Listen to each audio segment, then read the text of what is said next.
Ya estamos al aire. Bien, muy buenos días para todos. Bienvenidos al Club de Revista de Reumatología.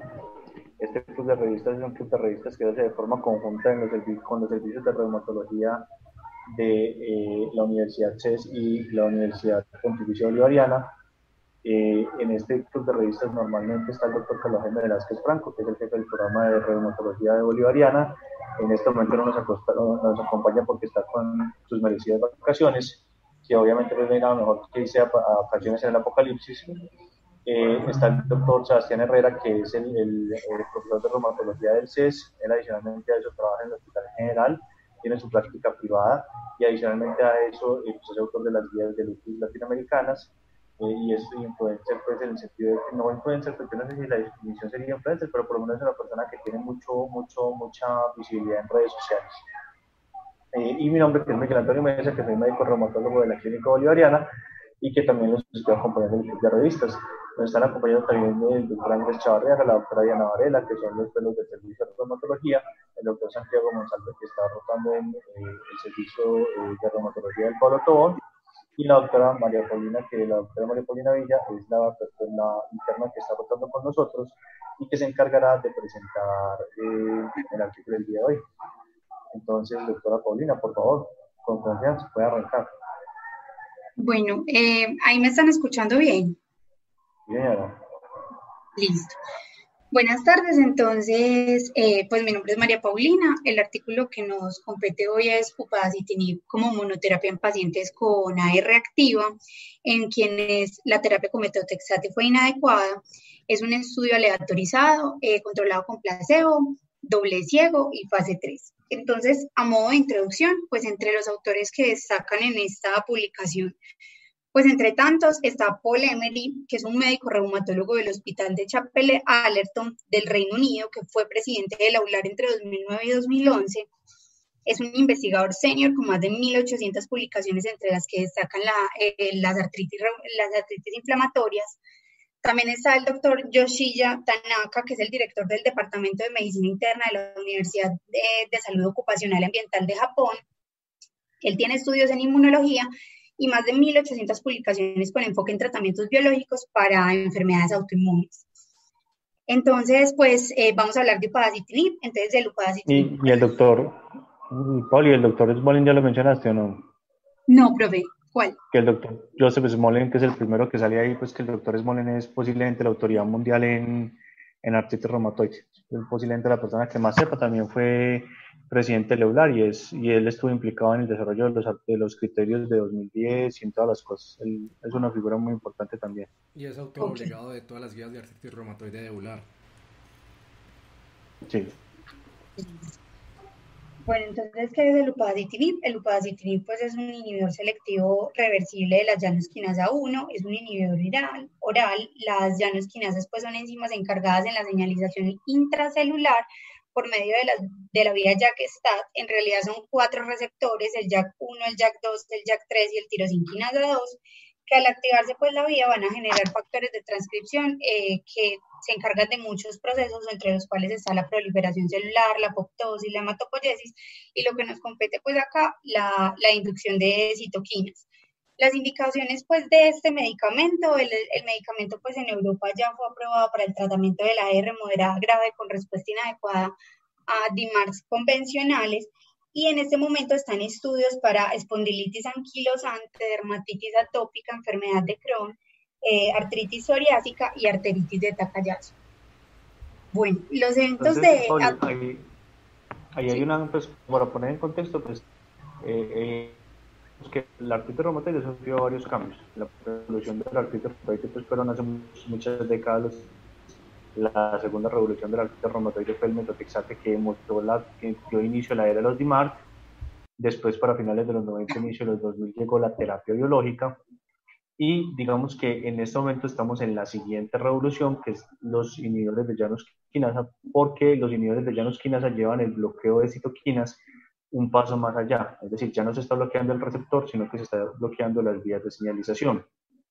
Eh, el primer medicamento que estuvo disponible para la artritis fue el tofacitinib, y el tofacitinib es un inhibidor pan-llanos quinasa, o sea, inhibe varias llanos quinasa, la 1 y la 3, y digamos que conforme se ha ido profundizando el conocimiento, ya han salido algunos inhibidores de llanos quinasa más específicos.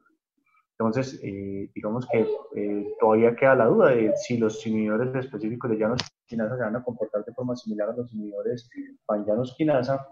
Y la otra cosa que es muy importante es lo que van a mencionar en el artículo, que es la monoterapia con metotrexate o el manejo realmente con metotrexate. ¿Cuál es el problema con el manejo con metotrexate? Que se calcula que más o menos el 30 al 40% de los pacientes en la vida real no toman metotrexate.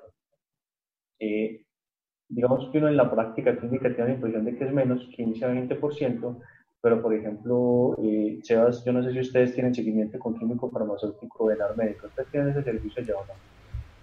Nosotros tenemos seguimiento estricto. Nosotros allá tenemos la ventaja de tener un químico farmacéutico que está disponible si uno lo necesita. O sea, si uno detecta o cree que hay inadherencia, ya sea porque el paciente no quiere o porque el paciente está confundido porque a veces están polimedicados, está el químico farmacéutico. Si el paciente persiste activo, el mismo sistema, por así decirlo, le solicita al químico farmacéutico. Y todo paciente que se le está pensando a llevar un biológico tiene que tener valoración por químico farmacéutico para evaluar la adherencia.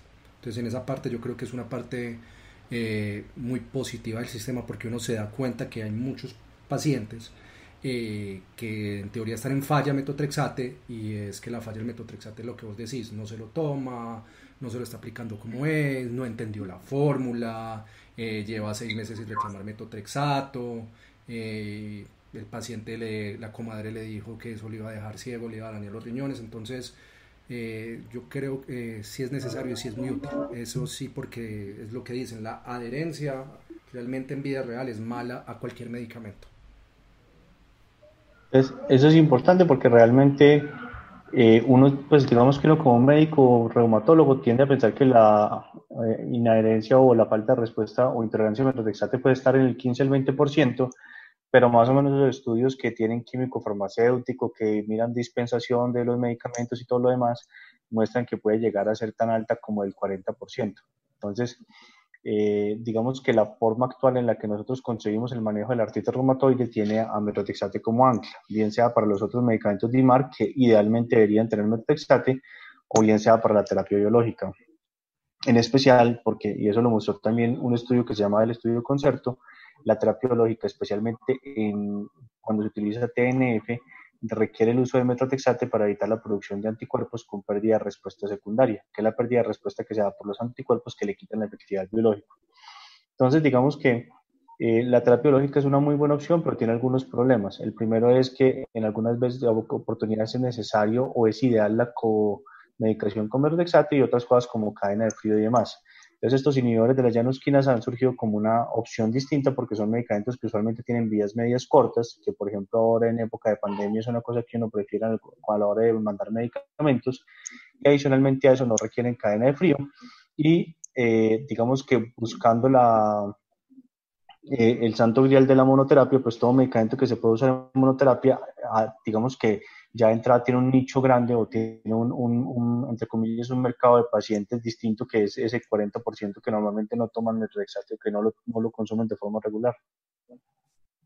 Poli, ahora sí, dale, tranquila. Bueno, entonces pues el upadacitinib como eventos adversos pues más llamativos van a tener las infecciones serias, especialmente la TB pulmonar y extrapulmonar, la criptococosis, la neumoconiosis y la infección por herpes zóster. De malignidad va a ser principalmente pues el linfoma, y trombosis pues está asociado con TBP, TEP y trombosis arteriales. Tiene pues como antecedente este estudio el estudio SELECT-NEXT, que fue el estudio pues también multicéntrico, doble ciego, que evaluó la eficacia de una vez al día con upadacitinib de 15 y 30 miligramos en combinación con metotrexate, mostrando eficacia. Ya este sería el ensayo, que es el primer estudio que va a evaluar upadacitinib en monoterapia pues para ello. Pero entonces, Paulina, varias cositas. Claro. Y ahí si Santiago quiere meter la mano, porque Santiago no te hemos olvidado, a no ser que te hayas ido a hacer comida, es la parte del linfoma. ¿Es un efecto adverso de la medicación, o el linfoma y artritis reumatoide, qué relación hay ahí? Pues, o sea, todas las pues los medicamentos que disminuyan pues en sí todas pues las defensas, todo eso va a aumentar el riesgo de malignidades, principalmente hematológicas. Santi, ¿tú La estás de acuerdo con inmunosupresión. eso? Profe, pues sí se ha asociado como tal la aparición de la neoplasia con AR, pues sobre todo, por ejemplo, en pacientes con asociación con síndrome de Sjögren, pues, pero es difícil, pues, como achacárselo solo al Eso. medicamento. Entonces, o que alguna vez hubo el temor de que fueran, que era primero, o sea, obviamente, los primeros culpables se le intentó achacar la culpa a los inhibidores del TNF porque fueron los primeros. Después empezó la pelea de que si eran los DIMARS y los otros biológicos. Ya las cohortes y los registros sugieren que la R como tal es la que aumenta el riesgo de linfomas en artritis reumatoide, o sea, la enfermedad como tal. Y que definitivamente los pacientes que se exponían a biológico usualmente eran los que presentaban linfomas, pero parece ser que no es por los medicamentos, sino porque usualmente el paciente más enfermo y más activo era el que probablemente iba a estar en algún estudio de biológicos cuando salieron los biológicos, y por eso fue que había esa confusión con el riesgo de linfoma. En este momento no es que los biológicos del linfoma, es que la R tiene un riesgo alto de linfoma, y ya sabemos por registros que el riesgo es por la R, la actividad de la R, y usualmente entre más biológicos haya fallado un paciente, mayor probabilidad tiene de linfoma. Entonces hay algo interesante, por ejemplo, en el estudio Go After, que es de golimumab, que es golimumab en pacientes que habían tenido falla a inhibidor del TNF. Y ellos encontraban que, pues, que tendía a haber, por así decirlo, una relación entre el paciente que más anti-TNF había tenido, era el que más probablemente tenía linfoma, presentaba el linfoma. Pero probablemente no es porque tú hubieras recibido 3 anti-TNF, sino porque era el paciente que tenía una R de peor pronóstico, que se había mantenido más tiempo activo, y probablemente esa R era la que mayor probabilidad tenía de asociarse con un linfoma. Entonces la parte de malignidad con los medicamentos usuales de artritis reumatoide, metotrexate, leflunomida, biológicos e inhibidores JAK, siempre la tendrán que revisar, siempre la tendrán que reportar, pero los registros en este momento, y sobre todo desde hace 2 o 3 años, han salido varios registros grandes que están en contra de achacarle malignidad a los medicamentos que utilizamos en AR. Entonces, desde ese punto de vista, uno le puede dar la seguridad al paciente de que tiene un riesgo un poco más alto de malignidad por su patología autoinmune, pero que se tranquilice que al menos los medicamentos que estamos usando, los que tenemos en el mercado y por el momento los que se vienen, no parecen aumentar su riesgo de malignidad. Y eso Listo. incluso lo que dice Sebastián se correlaciona con una cosa, y es que la mezcla entre actividad de la enfermedad e inflamación. Inflamación porque se activan protoncogenes y se generan otro tipo de cosas. Y con la actividad de la enfermedad por el número de divisiones celulares que usted tenga, que simplemente es pues la aparición de un linfoma en una enfermedad autoinmune con alta tasa de división celular es una cuestión estadística. Tarde o temprano, de tantas divisiones celulares tendrá que aparecer una célula. Y eso, por ejemplo, se nota en el Sjögren. Por ejemplo, usualmente se dice que el Sjögren tiene 40 veces más el riesgo de progresar al linfoma que una persona normal, pero eso tiene tanto de largo como de ancho. O sea, los pacientes que tienen un Sjögren, como le diría uno coloquialmente, un Sjögrencito, o sea, un Sjögren limitado, sin parotiomegalias y manifestaciones extraglandulares, puede ser un riesgo más de 3 a 4 veces muy parecido al de la R. Pero esos pacientes que por el contrario tienen manifestaciones pulmonares, manifestaciones glandulares, parotidomegalia recurrente y todas las otras manifestaciones graves que implican una gran actividad en el Sjögren, pueden tener más cerca de los 40 veces el riesgo. Entonces, eso es muy importante, y siempre cualquier enfermedad reumatológica va a tener ese riesgo de linfoma aumentado si es de origen autoinmune. Listo, profesor. Bueno, entonces, pues el objetivo del estudio fue evaluar la seguridad y la eficacia de la monoterapia con upadacitinib luego de una respuesta inadecuada con metotrexate versus seguir con metotrexate. Los métodos, entonces, esto fue un estudio multicéntrico, fue en 138 lugares en 24 países diferentes. Los pacientes fueron evaluados entre febrero del 2016 a mayo del 2017. Entre esos países, pues, que participaron, en América tenemos Argentina, Chile, México y Estados Unidos. En el resto del mundo tenemos otros como Bulgaria, República Checa, Estonia, Grecia, Hungría, pues entre muchos otros países. Bueno, entonces los pacientes que ellos eligieron eran pacientes mayores de 18 años con diagnóstico de AR por los criterios de la ACR, que recordemos pues que los criterios de la ACR van a tener en cuenta la afectación articular, la serología, si son seropositivos o seronegativos, si tiene reactantes de fase aguda elevados o no, y duración mayor o menor a 6 semanas. Y que esa AR estuviera activa, que enfermedad activa ellos definieron como al menos 6 articulaciones inflamadas de 66 o al menos 6 articulaciones dolorosas de 68. La diferencia pues entre 66 y 68 dolorosas van a ser las acrílicas, pues que son difíciles de evaluar en inflamación. Y una PCR. Las caderas, normalmente son las caderas las que no se miden, las que no se pueden palpar. Y la PCR mayor a 3. Otro criterio de inclusión era que tuvieran tratamiento con metotrexate oral o intravenoso por al menos 3 meses, con dosis estable por al menos 4 semanas. La dosis normalmente iba entre 15 a 25 miligramos semanales o al menos 10 miligramos semanales en los que no toleraran dosis pues tan altas. Sin embargo, los pacientes japoneses después de este estudio tuvieron dosis aproximadas entre 7.5 y 16 miligramos semanales. Otro criterio pues de inclusión es que... Hay dos cosas, Pauli. Lo primero es que normalmente en los estudios clínicos se necesita que los pacientes estén muy enfermos de lo que se va a evaluar y muy poco enfermos de lo otro. Sí. Y por eso siempre se busca pacientes que estén muy activos, porque si no están muy activos, el efecto de la intervención pudiera no verse de forma clara.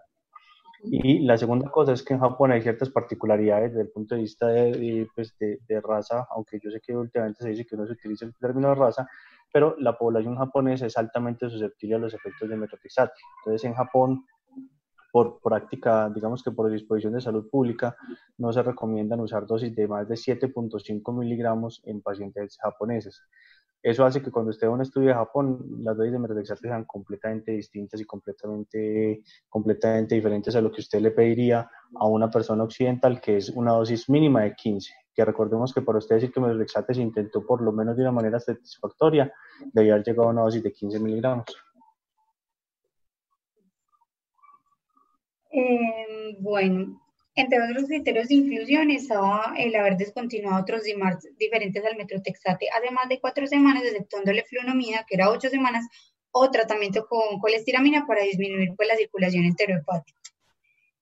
Los criterios de exclusión, entonces, los criterios de exclusión que ellos usaron es que hubiese tenido una exposición previa a biológicos o inhibidores de la JAK kinasa o historia de otra enfermedad inflamatoria que no fuera AR, que tuviera, pues y esos no los mencionan aquí, sino en el suplemento, que tuviera historia de artritis de comienzo antes de los 17 años, que tuviera tratamiento previo intraarticular o periarticular con esteroides en las últimas 8 semanas, que tuviera tratamiento previo con medicamentos experimentales, que fueran embarazadas o que tuvieran lactancia, que tuvieran infección por hepatitis o tuberculosis, transaminasas mayor a 2, tasa de filtración menor a 40, leucos menor a 2500, con neutrófilos menores a 1500, plaquetas menores a 100.000, linfos menores a 850 o hemoglobina menor a 10. Tuviesen enfermedades cardiovasculares y pues otros muchos criterios de exclusión pues que están en el suplemento. Cointervenciones. Entonces en este estudio se permitieron AINES y acetaminofén como cointervenciones y glucocorticoides pero a dosis menores a 10 miligramos día y que debían estar estables hace más de una semana. Además pues se les suplementó a los pacientes ácido fólico. Se descontinuaron todos los opiáceos de alta potencia por al menos una semana y la medicina tradicional china por al menos 4 semanas. Y no fueron permitidos medicamentos contraindicados pues en el uso de metotrexate ni medicamentos pues que alteraran la citocromo P450. Con respecto pues a la ética del estudio, fue un estudio pues con conductas pues y de acuerdo a la declaración de Helsinki, fue aprobado por diferentes comités de ética de cada institución y todos los pacientes firmaron pues consentimiento informado. Bueno, entonces los métodos y la aleatorización de los pacientes. Entonces fue un estudio fase 3 doble ciego con doble simulación, no tuvo periodo de washout pues para no dejar a los pacientes en ningún momento sin tratamiento y acá tengo... Creo que ahí hay una pequeña... Hay un chiste pues interno solo y es que ¿usted qué opina de ese tratamiento que hicieron con metotrexate, doctora Paulina? ¿El tratamiento que hicieron con qué? Con metotrexate. Profe.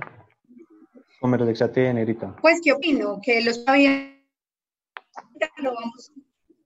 ahorita lo vamos a revisar, pero los pacientes llevaban ya 3 meses, pues mínimo 3 meses recibiendo metotrexato, más o menos un promedio de 3.5 años todos los pacientes en los 3 grupos, y aún así tenían una actividad de la enfermedad pues muy marcada, entonces pues no iban a responder como muy bien al metotrexato, porque ya no habían respondido.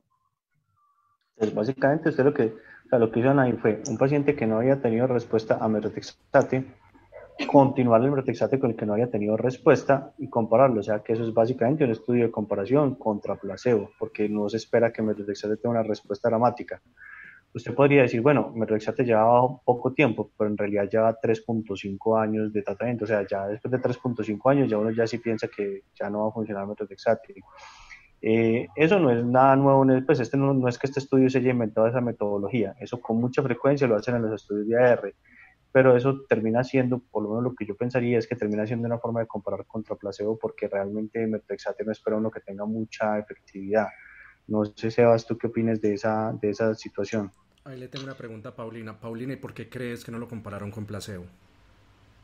Doctor, porque no sería ético, uno siempre debe Es... comparar contra el mejor tratamiento existente. Entonces, por eso mismo, o sea, ya upadacitinib tiene evidencia en exposición previa a biológico, o sea, upadacitinib lo que tenían que evaluarlo era evaluarlo en pacientes que habían tenido exposición previa.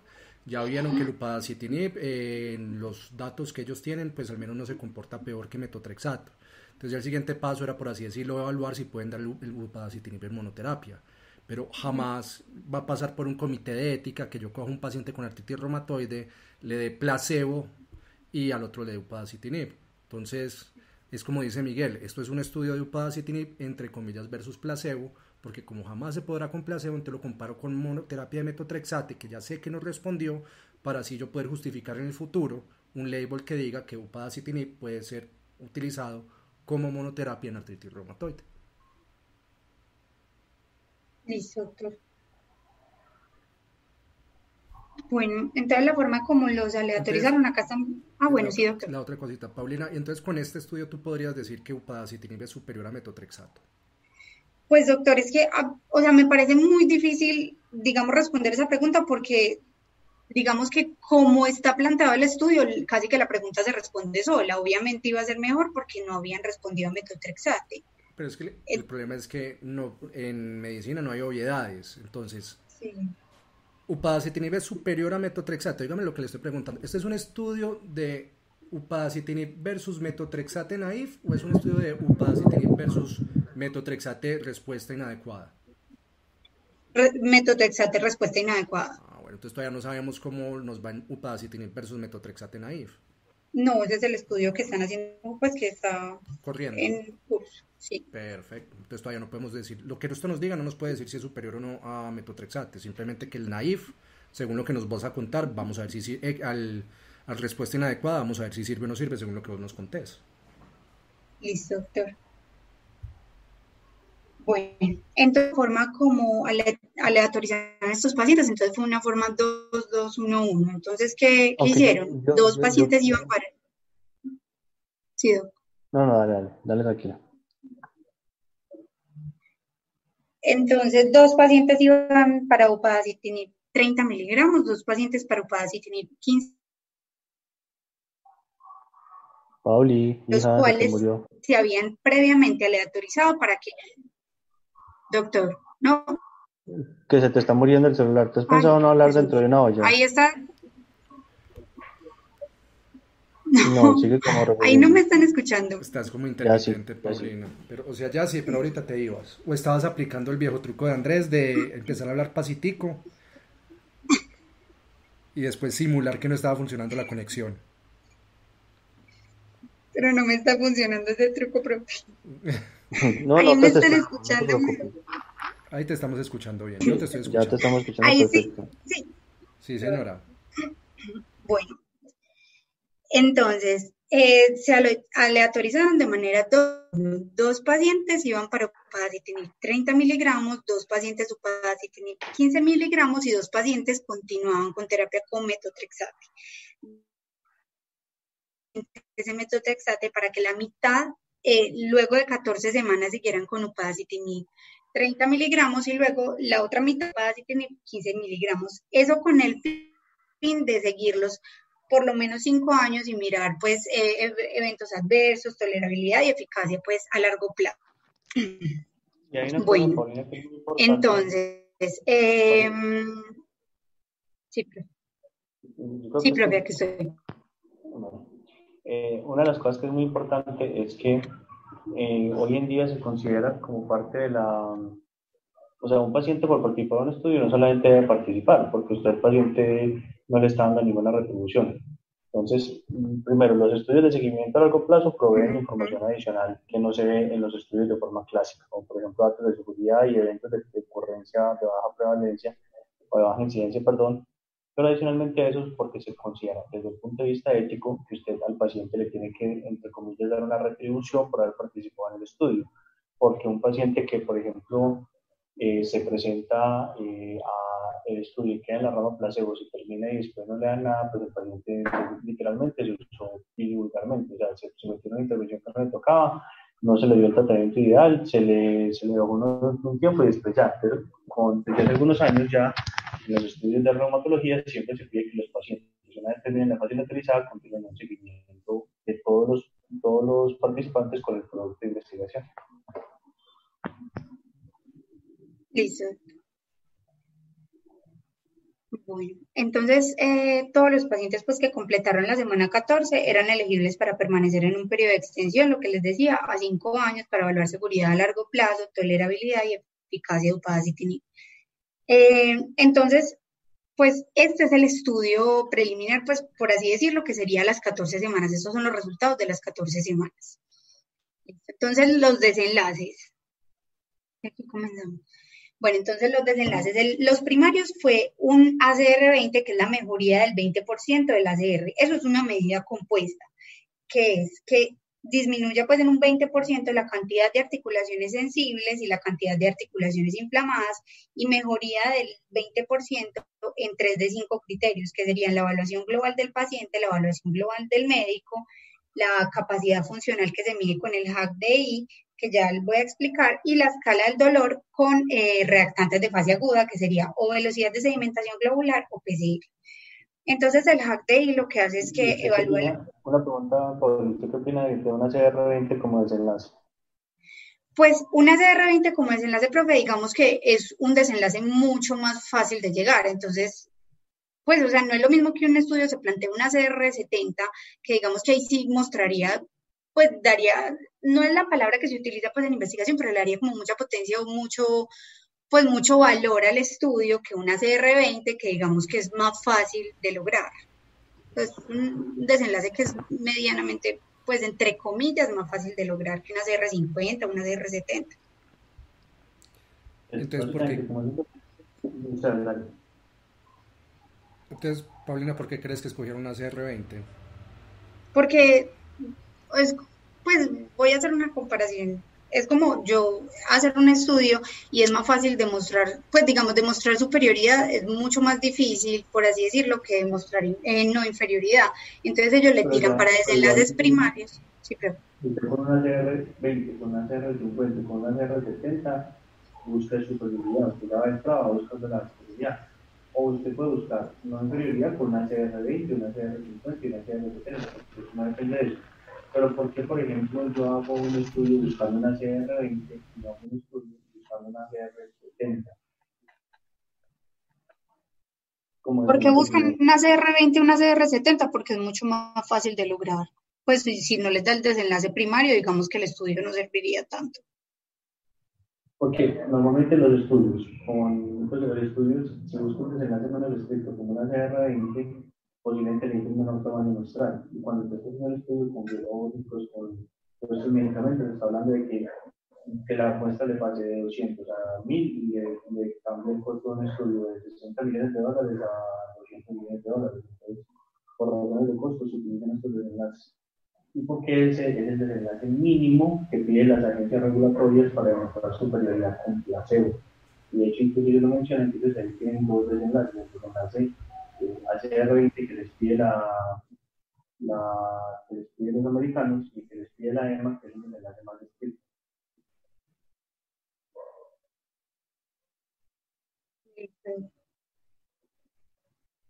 Bueno, entonces, ¿continúo? Sí. Sí, es una opción, nos gusta tu forma de pensar. Miguel, Listo. también te Sí. metí, te pusiste la olla y estás hablando dentro de la olla.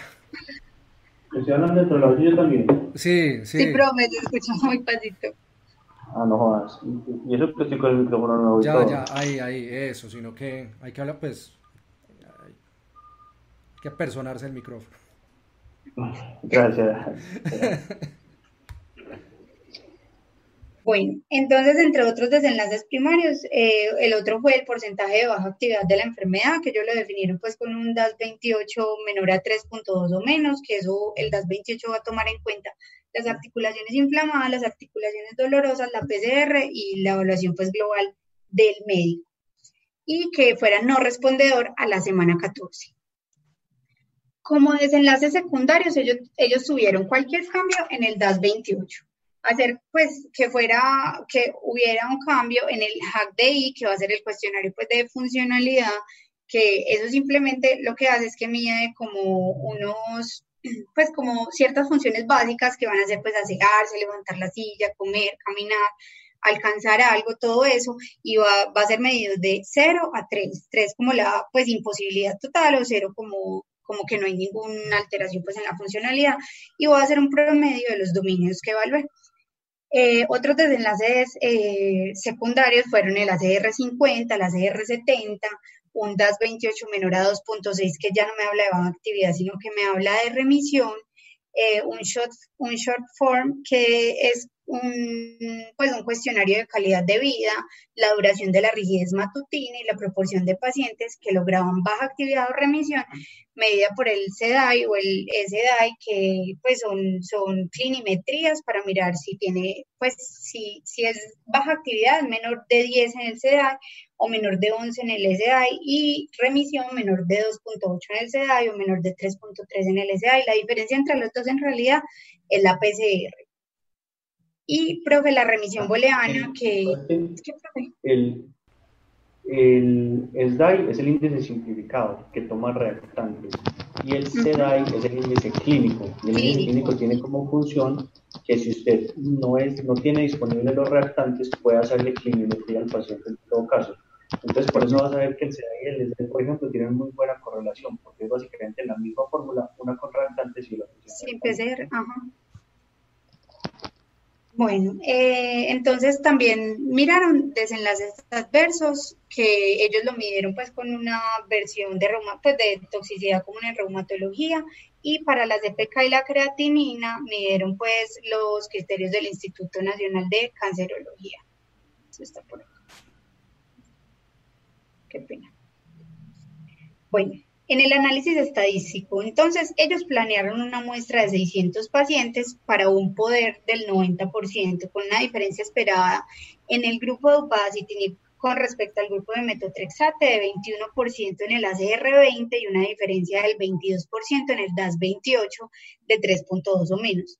Y asumían una respuesta en el grupo de metotrexate de aproximadamente 37% en el ACR20 y un 15% en el DAS28-PC. Se hizo pues un estudio a 2 colas con un alfa de significancia del 0.025, se estimaron unas pérdidas del 10% y se hizo pues un análisis de Cochrane para variables binarias ajustado con el factor de estratificación pues por región, pues para pues sí, o sea, para mirar pues los de América, los de Europa y así. Se hicieron pues análisis primarios y secundarios que fueron evaluados con imputación de no respondedores, y eso es porque los datos faltantes o aquellos que descontinuaban el fármaco se consideraban pues siempre como no respondedores. La prevalencia pues, sí, profe. Pauli, porque en un estudio cuando tienen imputación de no respondedores es el método de imputación de datos faltantes que tiende a ser más exigente, o sea, que castiga más el resultado. Porque usted puede tener una observación seguida hacia adelante. Entonces, cuando usted tiene eso, usted sabe que el autor está castigando, digamos, que la intervención que quiere probar para darle más, digamos, que más verisimilitud al estudio. Ajá. Bueno, ese es un análisis por intención a tratar, cuando todos los resultados negativos se van, pues todos los resultados que no sabemos se van para el grupo negativo. Eso se llama análisis por intención a tratar. No, pues que intención de tratar puro es simplemente que se evalúa cada grupo que haya recibido una dosis de tratamiento inicial, pues. Ajá, lo que pasa es que aquí hicieron dos, análisis por protocolo y análisis por intención a tratar.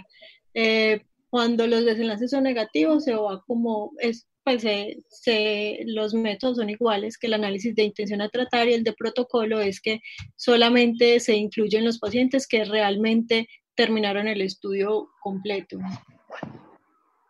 No sé si ahí ustedes me corrigen, yo pues tenía que se hizo un análisis por intención a tratar modificado porque incluyeron solo pacientes que por lo menos alcanzaran una dosis de medicamento y pues también se hizo el de protocolo. Bueno, el papel de la fuente de financiación, entonces, voy a correr eso. Entonces, AppView pues la industria farmacéutica estuvo implicada durante todo el estudio, incluyendo la interpretación de resultados, pues que es algo importante a considerar. Bueno, hay que hacer una salvedad. Digamos que la industria farmacéutica en ningún laboratorio es un alma de la caridad de Dios que está haciendo las cosas por filantropía, porque ellos necesitan producir dinero, pues eso es parte de su función. Obviamente a través de la mejoría de la calidad de vida de las personas. En los ensayos pivotales patrocinados por la industria, pues evidentemente lo que se hace es que los datos los maneja el patrocinador, el estudio prácticamente lo va a escribir o lo ayuda a escribir el patrocinador, usualmente utiliza una empresa comercial que ayuda en eso, y lo que hacen todos los autores es que dan cuenta de la veracidad y que están de acuerdo con la presentación de los resultados. Eso se podría prestar para ciertas malinterpretaciones, pero hay como 2 o 3 estrategias que usted usa hoy en día para evitar eso. El primero es el registro en Clinical Trials. Que una vez usted lo registra en Clinical Trials, todo el mundo supo que usted hizo ese estudio, que esos datos están disponibles y se los pueden pedir. Y lo segundo, que está al final de este estudio, que está en la letra pequeña del estudio, que ellos tienen un acuerdo para compartir datos, donde dicen que ellos en cualquier momento que alguien les pida la base de datos, va a estar disponible, y que entonces ellos pueden presentar lo que ellos quieran, pero después, por ejemplo, van a hacer un metaanálisis o van a hacer un estudio adicional y les pide los datos del otro autor, ellos tienen que pasarle los datos. No sé si ustedes se acuerdan, pues hay un pequeño problema con un medicamento que no quiso compartir los datos en estos días. Sebas, yo creo que nos pone más al corriente de ese problema en un breve el Lancet Gate. Un problema porque fue New England y Lancet publicaron unos estudios basados en unos estudios de una empresa que se llama Surgisphere, que supuestamente agregó los datos de cientos de hospitales de alta complejidad de varias partes del mundo y unos académicos muy fuertes con muchas publicaciones, por así decirlo, ellos les pasaron los datos a esos académicos, analizaron los datos, publicaron, en uno publicaron, no me acuerdo cuál fue, creo que era de desenlaces cardiovasculares, no me acuerdo qué era, pero en el otro era antimalárico en COVID. Y era uno de los estudios que fue, por así decirlo, negativo y que incluso sugería que podía aumentar mortalidad. Ya no me acuerdo qué era porque afortunadamente ya retiraron el estudio. ¿Qué pasó? Que a la gente no le cuadraba varias cosas de esos datos. Primero, que Surgisphere era una empresa que llevaba como 2, 3, 4 años, su perfil de LinkedIn era casi inexistente. Para los datos, o por así decirlo, para la integración en historias clínicas y electrónicas y en sistema de salud que tendría que tener esa empresa para lo que prometía de su información, tendría que ser una líder global, que todos hubiéramos escuchado de ella, tendría que ser líder del mercado en Estados Unidos, obviamente no era una empresa de esas, y adicionalmente no cuadraban los datos, la cantidad de pacientes, incluso una pequeña controversia antes de que explotara todo, porque ellos decían que habían X pacientes con COVID creo que era en Australia, y de hecho el dato oficial era menor al que aparecía con los datos de Surgisphere. Entonces empezaron las cartas al editor hasta que ya le exigieron a Surgisphere que dejara, que por así decirlo, dejara el acceso a la base de datos para la gente analizar los datos, y se desapareció Surgisphere, no volvieron a responder correos. Le tocó a los autores y a los editores hacer la solicitud para retirar los artículos porque Surgisphere desapareció. Entonces, eso es la importancia que dice Miguel, que hay que tener el acceso a las bases de datos por si a uno no le cuadra, ya por así decirlo es algo de práctica, de buena práctica en investigación, de que si a mí no me cuadra el dato, yo te pido el dato al investigador y el investigador debe tener la posibilidad de vea, haga sus cálculos para que vea que yo no me lo estoy inventando, que no hay un fraude detrás y que mis datos son transparentes. Simplemente es eso, uno, obviamente un estudio que se ha hecho patrocinado o pagado por la industria siempre hay que mirarlo con más cuidado, que se haya hecho las cosas bien. Pero, por ejemplo, en este estudio hicieron las cosas bien, y dejaron los datos disponibles y todo. Entonces uno dice, pues claro, nadie le va a dar a uno 80 millones de dólares para que uno escriba el papelito que le dé la gana y lo presente en la revista. Entonces, después de que le dan 80 millones de dólares, van a querer tener parte en cómo se presenta el artículo, pero eso es normal, eso no es nada que sea distinto, pero sí implica que tenemos que ser muy cuidadosos de que el laboratorio haya tenido, como en este caso, prácticas correctas de investigación. Listo, perfecto. Bueno, con respecto a los resultados, entonces 648 pacientes fueron aleatorizados, el 92%, o sea, 598 pacientes completaron pues la semana 14. Entonces acá nos vamos pues para la tabla 1. Entonces en la tabla 1 vemos que no hay diferencia pues en la mayoría de variables, por así decirlo. La mayoría pues de población era mujer, que era lo esperado. Me llamaba un poquito la atención que la edad pues media de la población incluida en el estudio era un poquito mayor de lo que estamos acostumbrados, pero pues también era porque incluía población pues de Europa y población que tiende a ser un poquito más, pues con más años al momento del diagnóstico. Se incluyeron pacientes de Centroamérica y de Sudamérica, aunque es muy poquito, pues que es un 14%, pues algo nos representa. Hay diferencias considerables en la duración de la enfermedad en los tres grupos. Aquí vemos pues que, ¿dónde está? Que era 5.8 en el grupo de metotrexate versus 7.5 en el grupo de upadacitinib. Entonces, pues me pareció que había pues una diferencia considerable y aproximadamente el 80% de la población era seropositivo. Que pues era lo que hablábamos ahorita, que la duración del tratamiento de metotrexate era aproximadamente entre 3 a 4 años, lo que nos hablaba pues de que eran pacientes con tratamientos desde hace muchos años que no habían logrado control de la enfermedad, porque si bien vemos acá la clinimetría, vemos pacientes que en realidad tenían una actividad pues considerable. Ahí hay un par de cosas, y es que la duración de los estudios ha mermado. Antes eran pacientes que tenían 8 o 10 años, pero conforme se han ido desarrollando nuevos tratamientos y optimizando las terapias de manejo, cada vez el tiempo de duración de los medicamentos antes de empezar la droga de estudio de investigación ha bajado. Y la otra cosa es que hay unos resultados que son importantes para usted y hay otros resultados que son importantes para el paciente. Y uno de esos resultados es, por ejemplo, el HAQ-DI, que el HAQ-DI estaba en 1.5, que era un valor que era importante, o sea, tenía una gran función y una gran limitación funcional. Y en última instancia el paciente no le va a importar una CR, el paciente no sabe qué es una CR, pero cuando usted ve la mejoría del HAQ-DI, eso sí le dice al paciente cuánto le va a cambiar la vida y cuánto va a ser capaz de recuperar su autonomía y sus cosas. Bueno. Y la otra cosa importante es la rigidez matutina, pues que siempre estaba durita, pues estaban piecitos más bien. Sí, profe. Bueno, con respecto pues a los resultados primarios de la semana 14, entonces acá vemos pues diferencias significativas y considerables entre el tratamiento con metotrexate versus upadacitinib. Vemos que pues no veía, pues eso sí fue interpretación mía, pero no veo pues grandes cambios con respecto a upadacitinib de 15 miligramos versus upadacitinib de 30 en el ACR20 ni en el DAS28, pero ambas fueron significativas y considerablemente pues mejores que el metotrexate.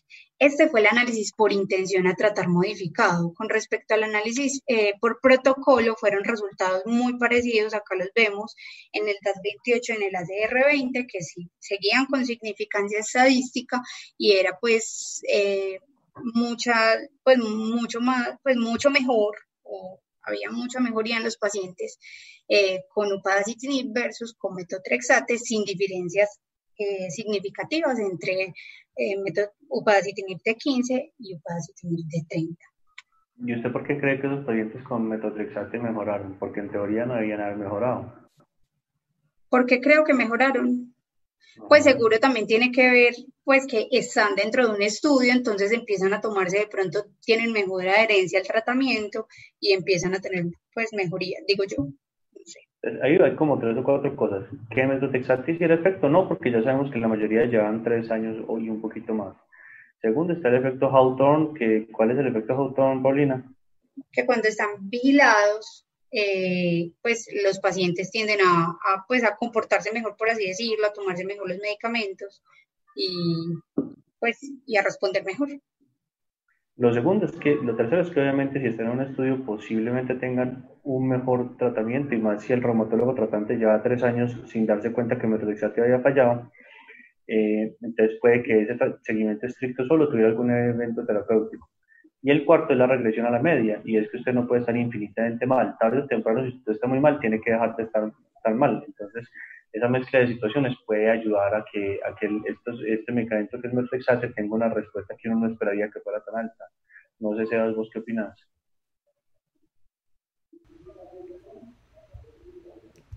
Espérate que me toca desbloquear el micrófono de 2 lados.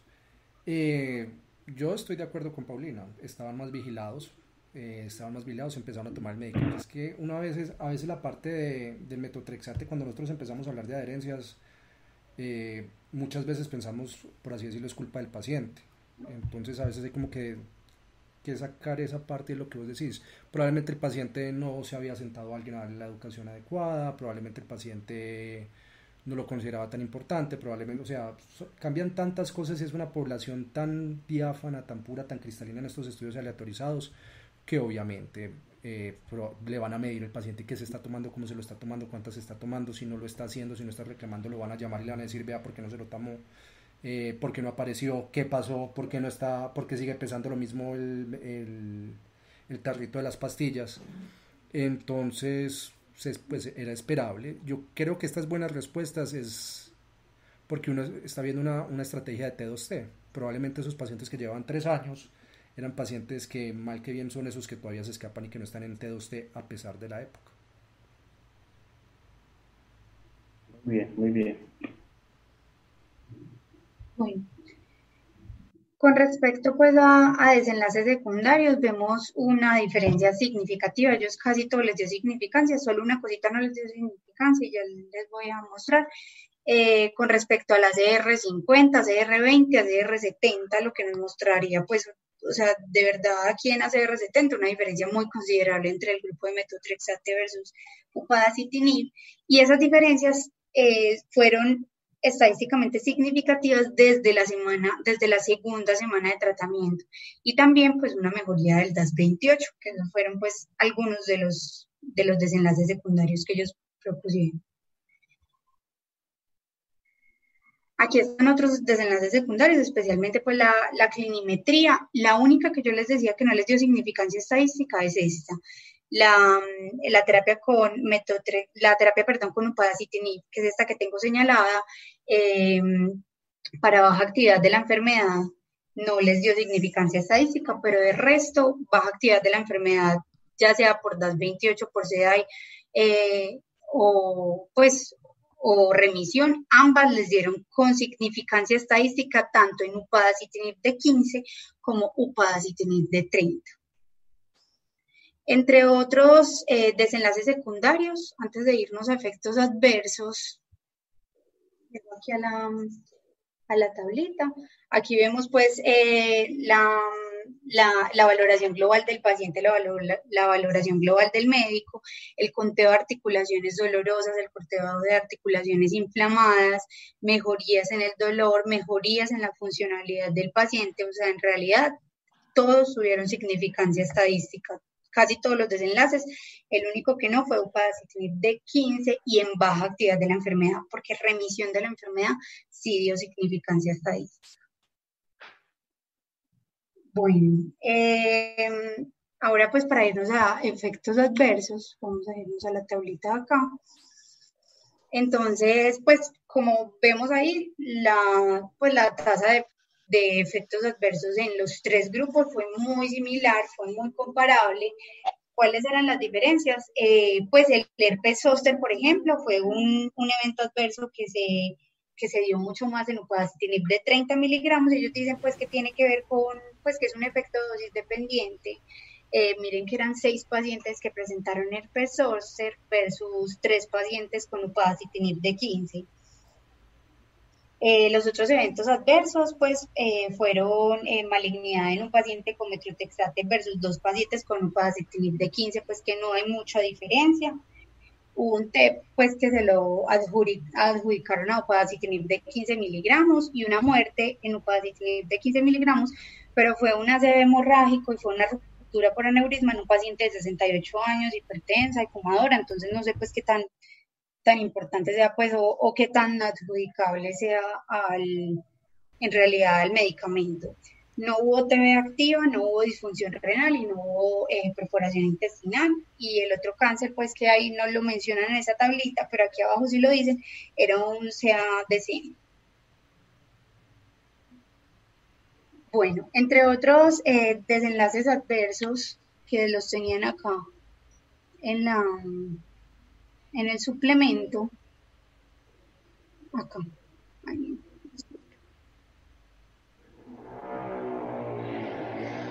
Aquí, entre otros desenlaces adversos, entonces hubo mayor prevalencia pues de anemia en el grupo de upadacitinib, era considerablemente pues mayor, sin embargo a las 14 semanas esa anemia pues mejoró junto con las otras líneas celulares. Yo la verdad aquí no vi, eso lo hablaban en la discusión, pero pues acá no nos muestran cómo fue la tendencia pues durante todo el estudio, pues porque es muy difícil pues mostrar tantos desenlaces. 3 pacientes tuvieron pues una neutropenia de ambos, tanto de metotrexate como de upadacitinib. La linfopenia también se vio en ambos sin diferencias estadísticas. La elevación de las transaminasas también se vio en ambos y los pacientes con upadacitinib lo que sí mostraron fue mayor tasa de elevación de la CPK grado 3, pero fueron solo 2 pacientes y ninguno hizo rhabdomiólisis. Bueno, y ya con respecto pues a la discusión, ellos hablaban pues que la combinación de biológicos con JAK kinasa junto pues concomitantemente con DMARDs convencionales era recomendable, particularmente con metotrexate, que el estudio demuestra pues... Saltémonos toda esa cháchara que ellos dicen ahí, porque ellos dicen ahí mucha cháchara que, no, o sea, ¿qué podemos concluir de este estudio? Que el medicamento es una estrategia que se puede usar de forma válida como monoterapia. Comparado con básicamente un placebo o como un paciente que metotrexate no le funciona, o sea, al paciente que metotrexate no le funcionó, usar el medicamento como monoterapia es una opción y da unos resultados buenos. Y de hecho, la mejora en el HAQ-DI es importante, o sea, que usted sabe que el paciente le va a cambiar la vida y le va a mejorar mucho. Ellos dicen hay varias otras cosas, digamos que lo que es importante es que logran los resultados y yo pienso que en el contexto actual y en el contexto de AR y con las necesidades que tenemos cada día más de poder tener pacientes en monoterapia, eso se vuelve, cada medicamento que se logre entrar en esa categoría es un triunfo.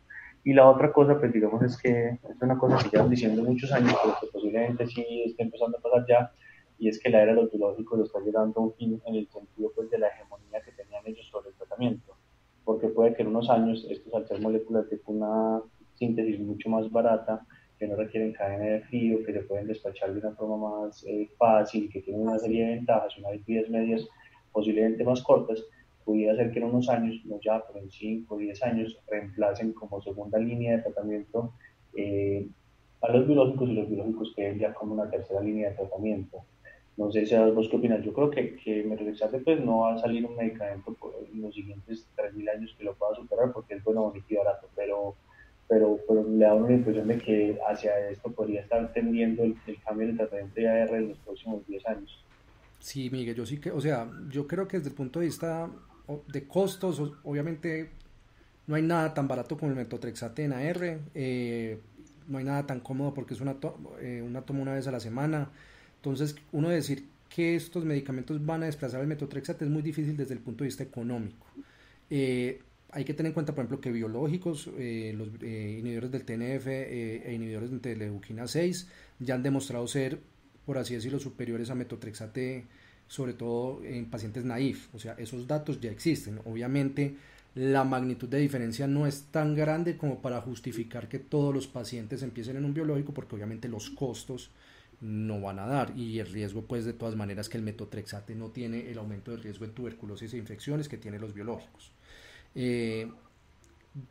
Yo que creo que es que cada vez todo el mundo se tiene que posicionar para hacer esa primera línea, y por eso van a existir estos estudios, y que probablemente en un futuro, entre una persona que tenga que ir a un centro de infusión, con todo lo que significa mantener un centro de infusión, a una persona que simplemente tiene que ir a reclamar un medicamento, como reclama su cloroquina, como reclama su prednisolona, como reclama el ácido fólico, yo sí creo que estos medicamentos se van a posicionar en primera línea. Ahora bien, no creo que lleguemos al punto a como fueron las guías alguna vez, de que decían que tal grupo es primera línea y si esto no funciona después siguen tal. O sea, por ejemplo, a nosotros nos tocó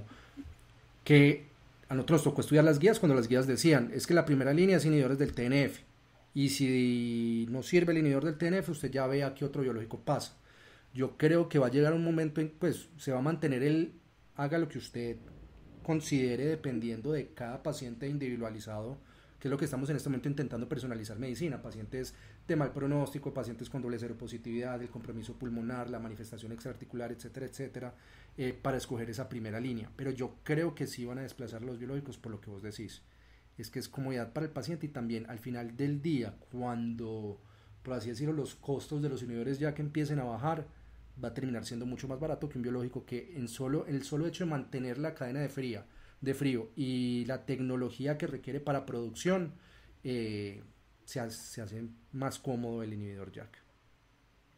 Sin contar que hay un estudio pues clásico, pues no clásico porque no llega el término clásico, pero es muy conocido, que fue un estudio de cadena de frío en biológicos, y mostró que hasta el 50% pueden haber violaciones en la cadena de frío, tanto a la alta como a la baja, del 50%.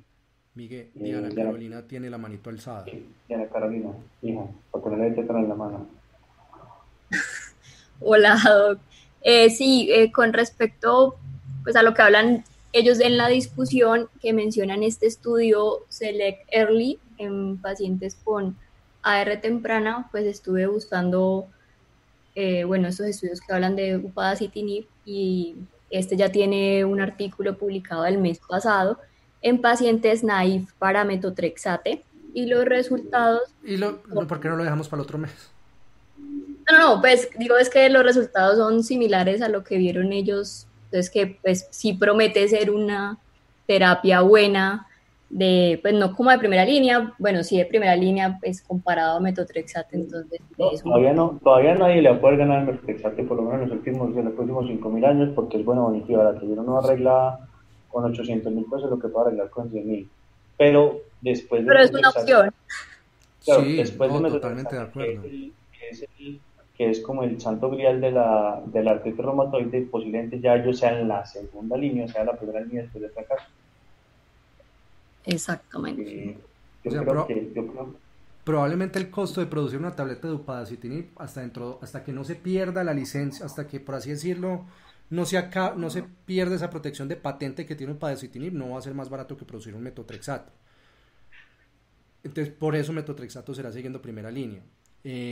Pero obviamente también ahí viene la otra cosa, o sea, problemas, por ejemplo, en este momento que tenemos con los inhibidores JAK, ya vamos teniendo cada vez más tiempo, o sea, tofacitinib ya tiene su buen tiempo en el mercado, baricitinib tiene su buen tiempo en el mercado, y van apareciendo cositas, o sea, la parte del herpes zóster, parece que, o sea, según lo que tenemos, aunque no son los datos ideales para hablar de efectos adversos, si estos datos van mostrando, y los datos que se conocen de UPA es que van mostrando que más que es la selectividad es un efecto de clase, o sea, herpes zóster parece que sí es de clase, y como ellos mismos dicen, es que upadacitinib, a medida que aumenta la dosis, pareciera que la correlación de herpes zóster es con la dosis, pero es que ya sabemos en los inhibidores JAK que a medida que tú aumentas la dosis vas perdiendo la selectividad que tenías en el medicamento.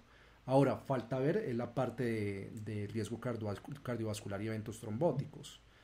que por ejemplo TOFA ya tiene ese black box warning, hay que ver los datos de upadacitinib. Desafortunadamente todavía no tenemos suficiente tiempo de seguimiento en upadacitinib para decir es nada más TOFA y BARI o es todo como grupo.